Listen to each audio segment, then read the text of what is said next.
아멘. 하루의 시작에서 아침 시간은 매우 중요합니다. 아침의 시작을 어떻게 하느냐에 따라 그 한 날 전체가 영향받을 수 있습니다. 또 마찬가지로 한 주간의 시작의 첫날은 매주 중요합니다. 또 같은 의미로 한 해의 시작에서 첫 달은 매우 중요하다 말할 수 있습니다. 왜 하루 시작의 아침이, 한 주간의 첫날이, 새해의 첫 달이 중요하냐면 그 새로움이라는 시간의 새로움을 갖고 내 생활의 새로움을 결심할 수 있는 기회가 되기 때문입니다.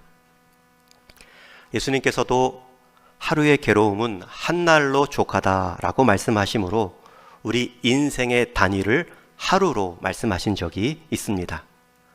그러니 새날은 매일 우리에게 새로운 출발로 받을 수 있는 기회입니다. 유명한 고전 영화 바람과 함께 사라지다에서도 명대사가 나오죠. 내일은 내일의 태양이 뜬다. 시간의 새로움을 생활의 새로움으로 바꾸는 지혜가 필요합니다. 여러분, 지금 예배드리는 이 시간은 아침 오전 시간, 하루의 첫 시간이자 또 이번 한 주를 시작하는 이번 한 주의 첫날이고요. 또 올 2022년의 첫 달 1월을 지나고 있습니다. 아직 음력 구정도 2주가 남아 있습니다. 새해의 결심이나 각오가 없이 그냥 새해를 맞이하신 분들이 계시다면 오늘 말씀을 통해 또 한 번의 새해의 각오를 새롭게 할 수 있는 유익한 결심을 다짐할 수 있는 이 아침의 시간 되기를 소망합니다. 마태복음 13장의 한 부분을 읽었습니다. 마태복음 13장은 천국장이라는 별명이 있습니다. 발음에 유의해서 들으셔야 되지요. 천국장입니다. 천국장 아니고요. 네. 고린도전서 13장은 사랑장, 고린도전서 15장은 부활장, 히브리서 11장은 무슨 장이죠? 믿음장. 그리고 이 마태복음 13장은 천국에 관한 비유가 가득 담겨 있어 천국장이라고 말합니다. 여러분, 천국에 대한 소망이 또 천국에 대한 감격이 사라질 때쯤에는 이 본문을 반복해서 읽어보십시오. 너무나 좋은 본문이고요. 짧기도 하고 재밌기도 하고 다 읽고 나면 은혜도 넘치요. 무엇보다 우리의 존재감 또 방향성을 새롭게 할 수 있습니다. 그중 오늘 말씀은 천국은 마치 밭에 감추인 보화와 같고 좋은 진주를 구하는 장사와 같다 말씀합니다. 두 가지 비유지만 내용은 하나입니다. 보물을 우연히 발견했고 그 보물의 가치를 알아보며 기뻐했고 그 보물을 소유하기 위해 자기 소유를 다 팔아 얻을 정도로 헌신하는, 몸을 던지는 장면으로 끝이 납니다. 옛날 주일학교 선생님들의 구수한 이야기가 떠오릅니다. 늘 이 본문을 생생하게 각색해서 들려주셨습니다. 한 농부가 어느 날 밭에서 일을 하다가 쟁기에 부딪히는 소리가 들려 파보았습니다. 그랬더니 밭 아래 무수한 많은 보화가 감춰져 있었습니다. 농부는 다시 그 밭을 묻어두고 그 밭 주인에게 가서 그 밭을 사고 싶다 말합니다. 밭 주인은 상상도 못했겠지요. 그리고 갑작스럽게 구입하려는 그 농부에게 큰 값을 불렀지만 농부는 그 값을 개의치 않고 자기 집의 소유를 다 팔아서 결국 그 밭을 사고야 말았습니다. 내용을 모르는, 흐름을 모르는 주변 사람들은 농부의 하는 일을 비웃지요. 그 밭을 그 값에 사다니. 그러나 계약이 끝난 다음에 농부는 가족들과 함께 삽과 곡괭이를 메고 그 밭에 나가 보화를 캐기 시작합니다. 곡식을 수확하는 것이 아니라 금은 보화를 수확했겠죠. 그 밭에 왜 그런 보물이 있는가? 여러 해석이 있습니다. 옛날에는 오늘 같은 편리한 은행이나 보관실이 따로 있지 않았습니다. 그래서 사람들이 자기의 귀중한 부분을 가장 좋은, 가장 눈여겨보지 않는 밭에 보관하는 방법이 있었습니다. 더욱이 중동 지역에는 전쟁이 많아 전쟁이 나면 귀중한 물건을 빼앗길 수도 있다 생각해서 잠시 묻어두기도 하고요. 피난 갈 때 또 한 곳에 다 묻어두는 경우도 있습니다. 그러나 잠시 돌아올 줄 알았는데 시간이 한참 지나도 돌아오지 못하는 상황을 맞이할 때 밭의 보물들은 주인 없는 보물이 되고 말지요. 우리나라에서도 6.25 전쟁 때 이북에서 수많은 피난민들이 남한으로 내려오셨습니다.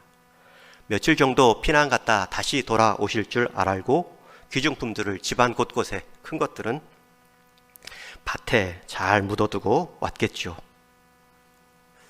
수많은 주인 없는 보물들이 있습니다. 또 이 중동 지방에는 이런 습관들, 풍습이 있었기 때문에 큰 전쟁이 마치고 나면 땅속에 묻은 보물을 찾는 것을 주업으로 하는 사람들도 있었다고 말합니다. 그런 배경하에 예수님은 천국은 밭에 감추인 보물과 같다, 값싼 진주를 얻으려 하는 장사와 같다 말씀합니다. 여러분, 천국의 어떤 속성을 가르쳐 주시기 위해 예수님은 밭에 감추인 보화를 말씀하고 있을까요? 오늘 짧은 3절에 2가지 비유를 보면 분명히 3가지 특징을 알 수 있습니다. 첫 번째 특징은 보화는 밭에 감추어져 있기 때문에 발견되는 것이라는 것입니다. 바꾸어 말하면 천국은 감추어져 있기 때문에 발견되는 것입니다. 여러분, 오늘 말씀에서도 이를 발견한 후라고 말씀합니다. 발견한다라는 동사의 주어는 사람이 될 수 있습니다. 사람이 발견했을 뿐입니다. 오늘 본문에서는 발견했다라고 말했지 보화를 발명했다, 천국을 발명했다라고 말하지 않습니다. 여러분, 천국은 사람이 주어가 될 수 없는 결과물입니다. 발견에는 사람이 주어가 될 수 있지만 발명에는 사람이 주어가 될 수 없는 것이 바로 천국입니다. 이 말은 바꾸어서 생각해 보면 여러분, 우리 사람이 만들 만한 그 무언가는 우리에게 천국이 될 수 없다는 것입니다. 분명히 발견과 발명은 다릅니다. 발명은 사람이 연구하고 지식으로 이루어지는 것이 아니죠. 발견은 사람의 수고로움 가운데 경험할 수 있는 행동입니다.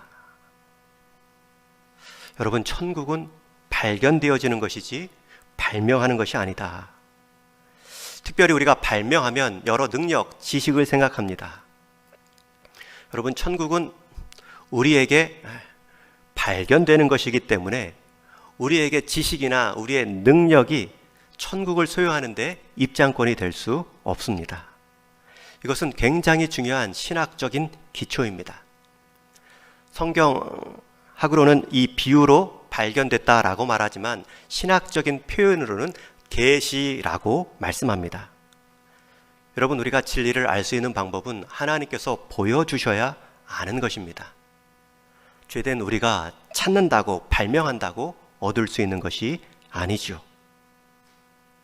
그렇기 때문에 천국, 진리는 우리에게서 시작되는 것이 아니라 하나님에게서만 시작될 수 있습니다. 그런 점에서 또 한 가지 적용할 수 있습니다. 여러분, 이 땅에 사람의 철학이나 과학은 진리가 아닙니다. 진리를 발견하는 일부 도구가 될 수 있지 그 자체가 진리의 완결성을 갖지 못합니다. 더 나아가서 기독교 외에 다른 모든 종교들도 발견한 것이 아니라 발명한 것이지요. 모두 사람에게서 출발한 인간 종교입니다. 그렇기 때문에 그 이 땅의 인간 종교들도 결과의 끝은 인간 해법뿐입니다. 절대 영혼 구원에 이룰 수 없고요, 하나님과의 온전한 관계 회복을 이룰 수 없습니다. 그러나 성경은 우리에게 빛을 비춰 주셨습니다. 아니, 성경은 하나님의 아들이 우리에게 직접 찾아오셨다고 말씀합니다. 예수 그리스도의 찾아오심, 죽으심, 부활하심, 여러분, 그것이 우리에게 은혜로 믿음의 눈을 뜨게 함으로 받게 해주신 것, 그것이 우리에게 천국입니다. 여러분들, 나는 천국 얻기에 자격이 없다, 능력이 없다, 천국에서 제외되지 않습니다. 천국은 발명하는 것이 아니라 하나님이 보여주신 것을 발견하고 믿음으로 받기 때문입니다. 또 한 가지, 여러분, 사람이 만든 그 무엇 결과물을 천국처럼 여기지 마십시오. 여러분, 내가 이 땅에 세워놓은 자랑들이 결코 천국의 기쁨보다 앞설 수 없습니다. 천국은 이와 같으니, 여기서 천국이라는 말은 바실레이아, 하나님의 통치를 말합니다. 하나님의 통치의 실상인 예수 그리스도라고도 말할 수 있죠. 여러분, 하나님의 통치 아래 머무는 것, 그리스도 안에 살아가는 것은 우리에게 자격이 아닌 그리스도를 믿는 믿음으로 시작됩니다. 오늘 성경에서는 그것을 우연히 발견했다라고 말하지만, 성경에서는 하나님이 우리를 향해 계획하셨다, 섭리로 인도하셨다 말씀합니다. 여러분, 감추어졌는데 보는 사람이 있고 보지 못하는 사람이 있습니다. 저와 여러분이 무슨 자격이 있기에 그리스도를 믿는 믿음을 갖고 하나님 소망에 대한 믿음 생활을 하고 있습니까? 하나님이 우리 인생 찾아오셨고 눈뜨게 해 주셨기 때문입니다. 아무리 성경 말씀을 전해도, 아무리 복음 진리를 말해도 눈뜨지 못한 사람은 볼 수 없습니다. 그리고 자기가 발견한, 자기가 만들어낸 인간 행복을 천국이라 여기며 살아가고 있죠. 저는 우리 모든 동일의 성도님들이 아들의 피값, 그 죽음으로 우리에게 밝히 보여주신 천국 소유의 삶들을 우리 성도님들은 한 분도 예외 없이 누리며 살아갈 수 있기를 주님의 이름으로 축원합니다. 두 번째, 오늘 비유의 특징이 나옵니다. 그 천국을 본 사람의 특징이 기쁨입니다. 오늘 본문에서도 보화를, 진주를 발견한 자에게는 큰 기쁨이 있습니다. 오늘 본문에도 크게 기뻐하며 라고 말하죠. 보화를 발견한 농부의 기쁨, 여러분, 그 기쁨이 무슨 기쁨일까요? 그 보화의 가치가 내 인생의 가치와 동일시되는 기쁨입니다. 그런데 그것을 이해하지 못하는 사람들은 저 밭을 왜 그렇게 비싸게 사는가, 자기 소유를 다 팔아 그 밭을 사고 마는가, 그 기쁨을 모릅니다. 사도 바울은 이 기쁨을 이렇게 말하지요. 우리는 근심하는 자 같으나 많은 사람을 부유하게 하고 아무것도 없는 자 같으나 모든 것을 가진 자로다. 주 안에서 기뻐하라. 내가 다시 말하노니 항상 기뻐하라. 여러분, 여기서 말하는 기쁨이 이 천국의 가치와 내 인생의 가치가 동일시되는 기쁨입니다. 특별히 오늘 본문 비유에서는 밭 주인이 보물을 발견하지 않았습니다. 아마 품꾼으로 사용되었던 소장농이 삭을 받고 일을 하면서 그 밭을 갈다가 발견했겠죠. 여러분, 그 소장농, 밭도 없던 사람이 그 밭 모두를 몇십 개나 살 수 있는 새로운 가치 존재로 변화되었습니다. 여러분, 참된 가치를 발견하면 거짓 가치가 드러납니다. 참된 기쁨이 느껴지면 일시적 거짓 기쁨을 멀리할 수 있습니다. 나는 근심하는 자 같으나 나는 모든 사람을 부유하게 하고 나는 아무것도 없는 자 같으나 모든 것을 가진 자로다. 여러분, 이게 바로 오늘 농부의 고백이 아니었을까요? 미국 샌프란시스코 동쪽 바다에 보면 알카트라즈라는 작은 섬에 감옥이 있습니다. 이 섬에는 중형 죄수들을 가두는 살아있는 지옥이라는 별명이 붙은 감옥이었는데, 가끔 죄수들이 이 교도소를 탈출하려고, 이 섬을 빠져나오려고 바다에 뛰어든 적이 있습니다. 그런데 바다라는 수심뿐만 아니라 섬을 굽이도는 급류 때문에 단 한 명도 탈출에 성공하지 못한 교도소로 알려져 있습니다. 여러분, 그런데 그 교도소 문 입구에는 이런 팻말이 붙여져 있습니다. 당신이 이 섬에서 나갈 수 있는 유일한 길은 도망가는 길이 아니라 당신 자신이 변화되는 길 뿐이다. 여러분, 이 말뜻이 이해되시는지요? 감옥에서 나오는 것은 변화되지 않고 탈출해서 사회 안에서 산다고 해도 그 존재됨의 변화는 없습니다. 그러나 감옥 안에서 스스로의 죄를 깨닫고 변화되면 감옥 안일지라도 새로운 삶을 살아갈 수 있습니다. 새로운 출발의 시작입니다. 새로운 가치를 말할 수 있는 인생입니다. 여러분, 성도의 기쁨이 이렇습니다. 그리스도 안에서 나의 가치가 조금 사람보다 더 나은 인격적인 사람 된 정도가 아닙니다. 그리스도와 같은 마음, 그리스도와 같은 인격을 우리가 동일시할 수 있는, 닮아갈 수 있는 인생이 시작된 것입니다. 이 기쁨이 얼마나 큰지요. 우리 성도의 기쁨은 여기서부터 시작됩니다. 그리고 이것이 온전히 이루어지는, 주님 앞에 서는 그날, 그것에 참된 기쁨을 경험하지요. 우리 성도의 기쁨은 환경의 변화로 오지 않습니다. 내가 변화된 인생이었구나, 그리고 그 변화된 삶으로 그리스도를 계속 닮아가면 기뻐함을 누립니다. 만물이 새롭게 여겨지지요. 만물이 새롭게 대한 내가 변하고 내가 기쁜 것이 아니라 내가 변하면 만물이 새로워 보이는 기쁨이 있습니다. 그 기쁨을 주시기 위해 하나님은 그리스도를 보내주셨고 우리에게 천국의 기쁨을 알게 해 주셨습니다. 여러분, 내 안에 그리스도로 인해 천국이 이루어지면 내 삶의 주변은 감옥이 아니라, 혹 감옥 같은 상황이다 할지라도 천국을 경험하고 나눌 수 있는 인생이 될 수 있습니다. 저는 우리 성도님들이 다른 기쁨이 아닌 우리 하나님께서 그리스도를 통하여 주시려 했던 이 그리스도와의 동일시의 기쁨을 내 인생의 기쁨으로 삼고 살아갈 수 있기를 주님의 이름으로 축원합니다. 세 번째 특징이 나옵니다. 그 보화를 얻기 위해 자기 소유를 다 희생하는 결단이 있습니다. 엄밀히 말하면 이건 희생이 아니죠. 하나를 줬는데 열을 얻는 과정입니다. 소유를 다 팔아 그 밭을 샀느니라, 두 가지 비유에 똑같이 표현되고 있습니다. 밭에서 발견한 그 보화는 아주 귀한 것이기 때문에 내게 있는 것 다 팔아 희생한다 할지라도 손해가 아니지요. 여러분 인생 가운데 주님을 따라가는 삶, 오늘도 이렇게 아침 일찍 나와 예배하는 삶, 그리고 일상에서도 하나님 말씀 가치대로 살아가는 삶, 여러분 그것이 손해인지요?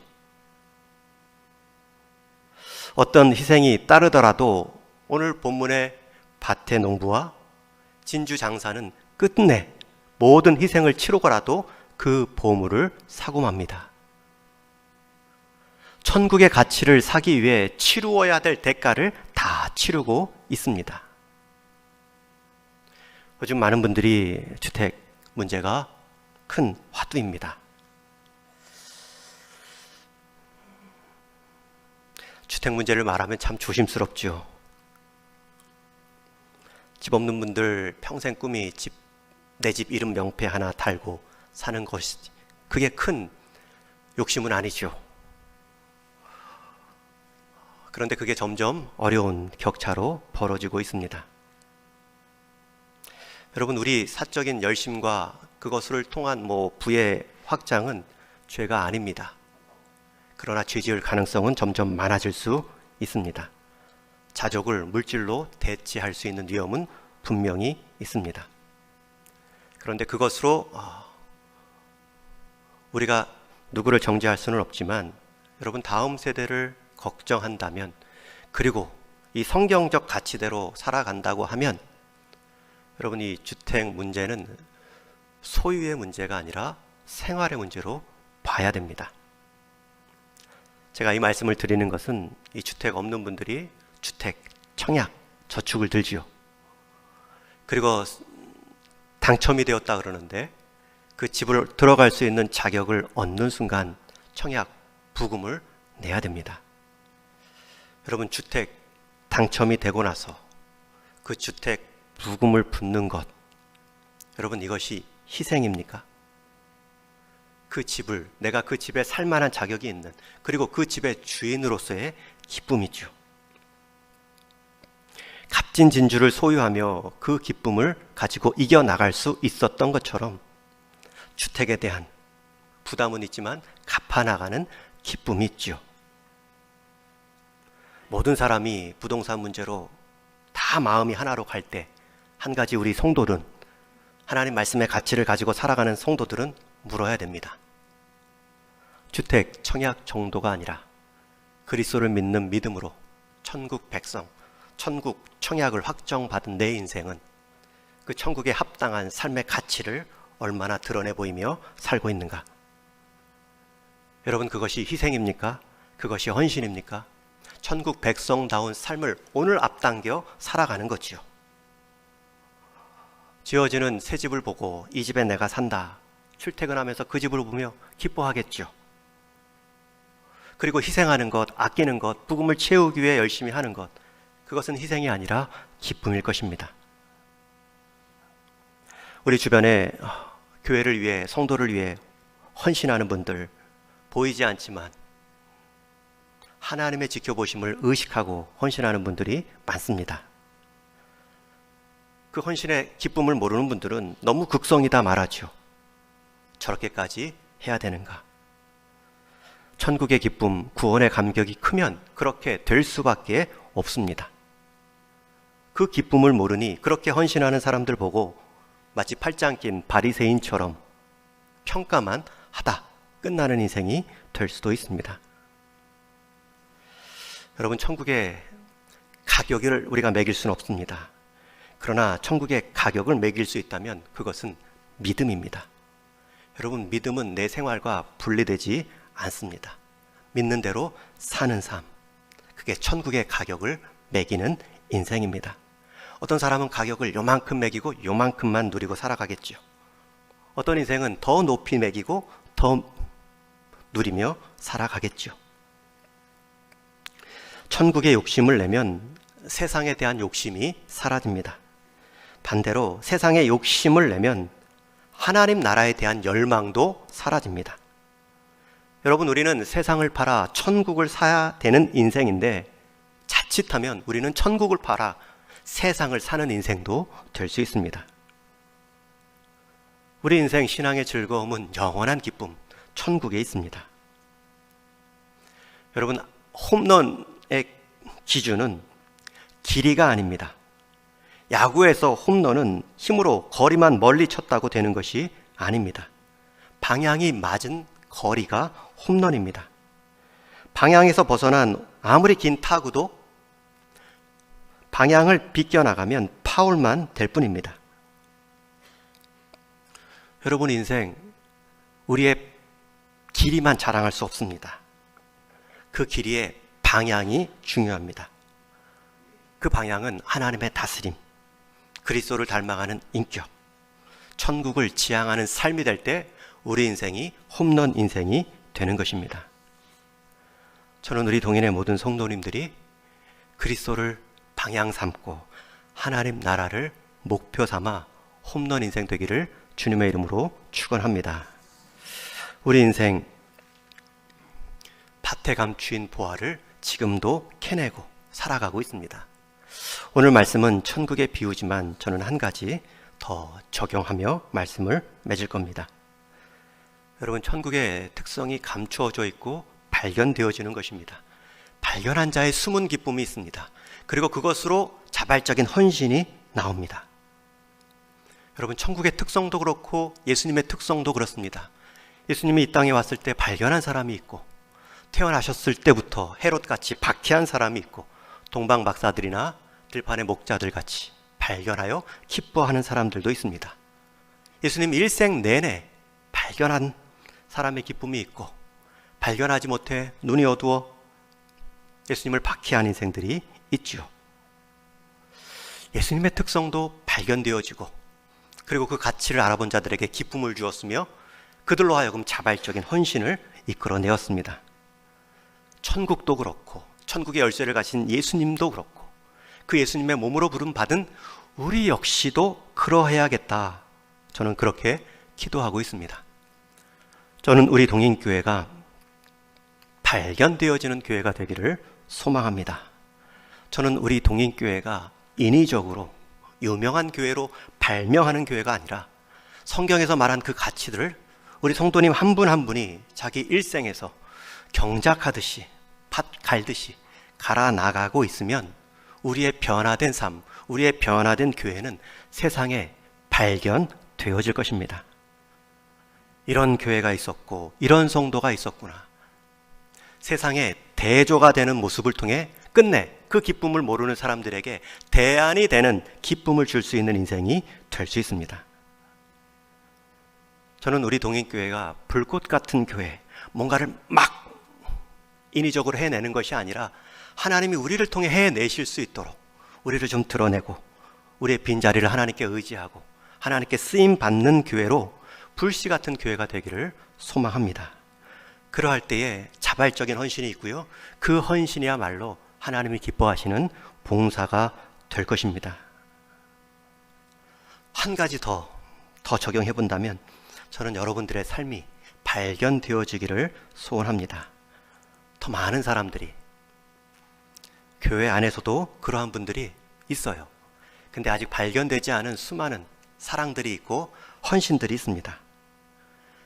그렇게 무명으로 하고 그렇게 조용히 하나님 앞에서만 계산하고 한 분들을 제가 일일이 다 앓을 수는 없지만 여러분, 그런 인생들은 결국 발견되어집니다. 힘을 얻죠. 이런 인생도 있구나, 이런 성도가 있었구나, 목사로서 부끄럽게 돌아보게 하는 귀한 성도님들이 많습니다. 그런 분들을 보며 제게도 자발적인 헌신, 또 그런 것들이 결국은 드러나죠. 그런 모습 가운데 성도들은 성숙해 가고 한 인생은 하나님 앞에 하나님의 가치를 실현한 인생들로 바뀌어 가는 것입니다. 여러분, 드러납니다. 그리고 여러분 발견될 것입니다. 이런 교회가, 이런 성도가, 이런 직분자가 우리가 드러내는 것이 아니라 하나님께서 드러내시도록 우리를 사용하시도록 비우며 그분의 가치대로 우리의 인생 방향을 맞추며 사는 것입니다. 오늘 본문을 잘못 이해하면 주식 투자법이나 한탕주의로 오해할 수 있습니다.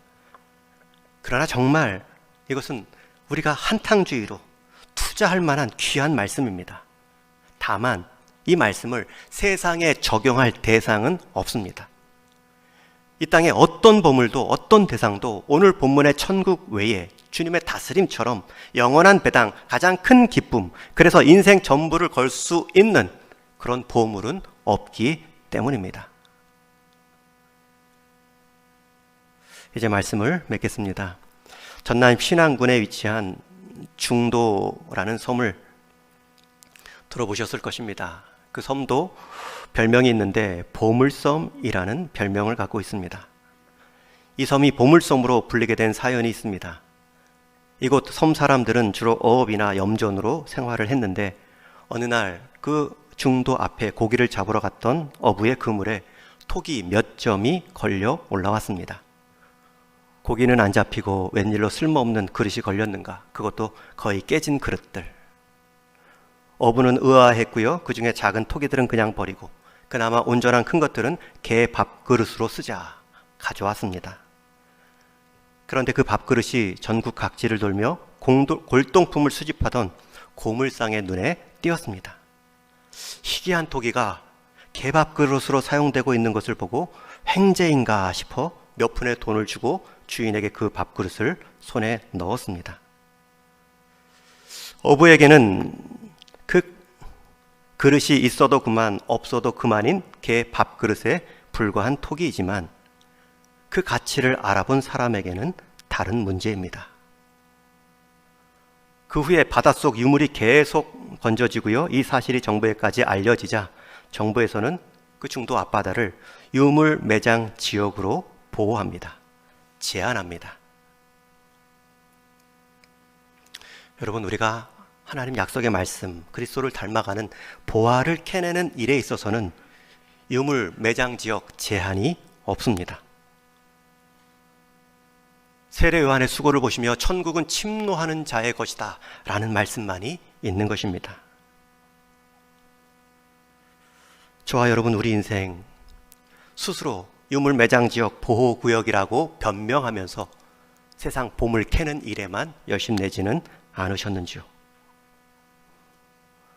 밭에서 보화를 발견한 사람이나 값진 진주를 발견한 사람이 가진 공통점은 그 가치를 알아보았다는 것입니다.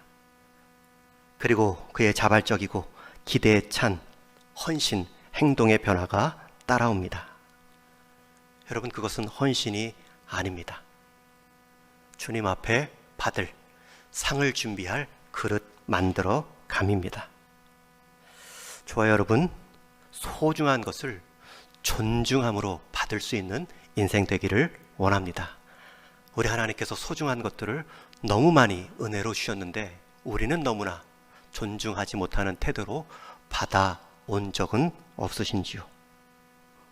새해가 시작되었습니다. 무엇을 결심하시겠습니까? 여러분, 남은 인생의 첫 해가 시작되었습니다. 무엇을 첫 스타트의 목적 삼으시겠습니까? 이 땅에 보이는 발명하여 결코 이룰 수 없는 천국이 아니라 하나님께서 우리에게 은혜로 주신 그리스도의 다스림, 그리스도를 닮아감, 그것을 저와 여러분, 우리 동인교회의 인생 목표 삼으시고 오늘도 하나님이 발견하실 수 있도록, 사용하실 수 있도록 겸손하게 묵묵히 닮아가는 저와 여러분, 우리 한 해가 되기를 주님의 이름으로 축원합니다. 하나님, 새해를 열어주셨는데 그 새해에 합당한 은혜를 받을 만한 믿음의 삶도 활짝 열어 주옵소서. 우리 육신의 삶일지라도 육신에 보이는 것들로만 자랑하고 드러내 보이며 살 것이 아니라 우리를 통해 천국의 소망을 드러내 보이시기를, 주님의 인격을 드러내 보이시기를 원하시는 그 주님의 뜻 따라 우리의 역할, 우리의 자리, 하늘 방향으로 살아갈 수 있는 우리 동인의 모든 성도 다 되게 하여 주옵소서. 우리 주님 예수님의 이름으로 기도하옵나이다. 아멘.